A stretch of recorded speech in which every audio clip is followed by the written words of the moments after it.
સુરતમાં પવિત્ર રામનવમીની ઉજવણી ઉત્સાહભેર અને ઉમંગભેર થઈ રહી છે। ત્યારે રામ મંદિરમાં આજે વહેલી સવારથી જ ભાવિકોના ઘોડાપુર જોવા મળ્યા હતા।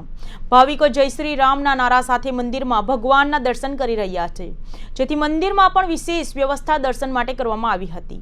મંદિરોમાં વિશેષ કાર્યક્રમોનું પણ આયોજન કરવામાં આવ્યું હતું। કતારગામ ખાતે આવેલા રામજી મંદિર વિશે દિનેશભાઈ પ્રજાપતિએ કહ્યું કે આ મંદિર 200 વર્ષ જૂનું છે। આ મંદિરમાંથી ભગવાન રામના જે વિચારો છે તે લોકો સુધી પહોંચાડવા પ્રયાસ કરવામાં આવી રહ્યા છે। ભગવાન રામ દ્વારા એક આદર્શ અને પૂર્ણ પુરુષોત્તમ વ્યક્તિ કઈ રીતે બની શકે તે અંગેનું પ્રેરણા આપવામાં આવે છે। અલગ અલગ રામજી મંદિરમાં યજ્ઞ, ભંડારા અને ભજન સહિતના વિશેષ કાર્યક્રમનું આયોજન કરવામાં આવ્યું છે। મોટી સંખ્યામાં રામ ભક્તો દ્વારા કેસરી કપડાં પહેરીને ધ્વજ લઈને પણ લોકો જોવા મળી રહ્યા છે।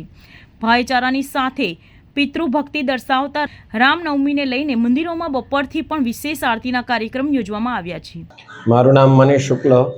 મનીષજી, આપણે કઈ જગ્યાએ મંદિર આવેલું છે અને આજે રામનવમી છે તો શું કહેશો? આ મંદિર આપણે આવેલું છે સુરતમાં અડાજણ વિસ્તારમાં, એસએમસી એક્વેરિયમ છે એની પાછળ કેબલ બ્રિજ પાસે। અને આજે રામનવમી છે તો રામનવમીના દિવસે અહીંયા સવારે 6 વાગ્યાથી હનુમાન ચાલીસાના પાઠ શરૂ થઈ ગયા છે, જે બધા ભક્તો મળીને 100 પાઠ કરશે। અને ત્યારબાદ ભંડારો છે, એટલે બધા ભક્તોજનો માટે મહાપ્રસાદી રાખવામાં આવી છે। અને રામજીની 16 ઉપચાર 300 ઉપચાર પૂજા છે। એ બાદ 12 સાડા 12 રામ જન્મોત્સવ થશે। સાથે ઇતિહાસમાં લગભગ પહેલી વાર જ અમે અહીંયા મહારાજશ્રી, અહીંયાના મુખ્ય પૂજારી જે છે મહારાજ શ્રી પ્રકાશભાઈ શુક્લ છે, તેમના દ્વારા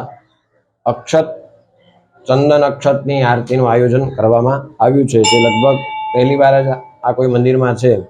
અને આપણું મંદિર પણ લગભગ સુરતમાં મોટામાં મોટું મંદિર જો સુરતમાં હોય રામજીનું તો લગભગ આ જ મંદિર છે। અડાજણ વિસ્તારમાં તો લગભગ બીજું રામજી મંદિર જ નથી, એટલે એના કારણે અહીંયા ખૂબ જ ભીડ પણ એકઠી થાય છે અને ખૂબ ભવ્ય આયોજન કરવામાં આવ્યું છે।